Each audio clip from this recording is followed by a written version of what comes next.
વિદેશી કપાસ પર તમામ વેરા નાબૂદના મુદ્દે ભરૂચ આપનો વિરોધ સામે આવ્યો છે। આમ આદમી પાર્ટી દ્વારા આ નિર્ણય ભારતના અને ખાસ કરીને ગુજરાતના ખેડૂતો માટે મરણતોલ ઘા સાબિત થાય તેવો આક્ષેપ કર્યો હતો। કૃષિ ક્ષેત્રમાં પણ સંકડામણમાં જશે તો તે દેશના લાંબા ગાળાના હિતો માટે ગંભીર નુકસાનકારક સાબિત થાય તેવો આક્ષેપ પણ કરી રહ્યા છે। આમ આદમી પાર્ટી ગુજરાત ભારત સરકાર ખેડૂત વિષયક એક ગંભીર મુદ્દે અવાજ ઉઠાવ્યો છે। તારીખ 19 ઓગસ્ટે ભારત સરકારના નાણાં વિભાગે વિદેશથી આયાત થનાર કપાસ પરના તમામ પ્રકારના વેરા દૂર કરી કપાસની મુક્ત આયાતને મંજૂરી આપી હતી। આમ આદમી પાર્ટીનું કહેવું છે કે આ નિર્ણય ભારતના અને ખાસ કરીને ગુજરાતના ખેડૂતો માટે મરણતોલ ઘા સાબિત થશે।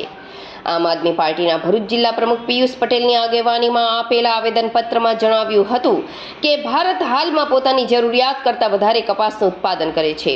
આવી સ્થિતિમાં સસ્તા અમેરિકન કપાસને વેરા મુક્ત આયાત કરવાની છૂટ આપવાથી સ્થાનિક ખેડૂતોને મોટું આર્થિક નુકસાન થશે।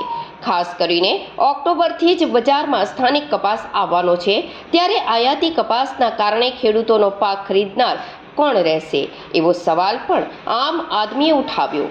વધુમાં અમેરિકન ખેડૂતોને દર વર્ષે લગભગ 54 લાખ રૂપિયા કેટલી સબસિડી મળે છે, જ્યારે ભારતીય ખેડૂતો માઇનસ સબસિડી સાથે ખેતી કરે છે।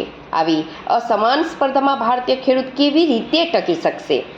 પાર્ટીએ વડાપ્રધાન નરેન્દ્ર મોદીને લાલ કિલ્લા પરથી આપેલા વચનનો સંભાર કરાવ્યો કે તેઓ ખેડૂતો, પશુપાલકો અને માછીમારોના હિતોનું રક્ષણ કરશે।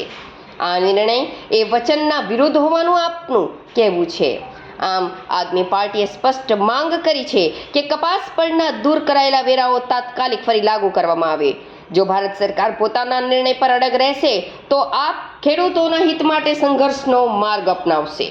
આપે ચેતવણી આપી કે અર્થવ્યવસ્થા પહેલેથી જ ડામાડોળ છે, નાના ઉદ્યોગો અને વેપારીઓ મુશ્કેલીમાં છે અને હવે જો કૃષિ ક્ષેત્ર પણ સંકડામણમાં જશે તો તે દેશના લાંબા ગાળાના હિતો માટે ગંભીર નુકસાનકારક સાબિત થશે।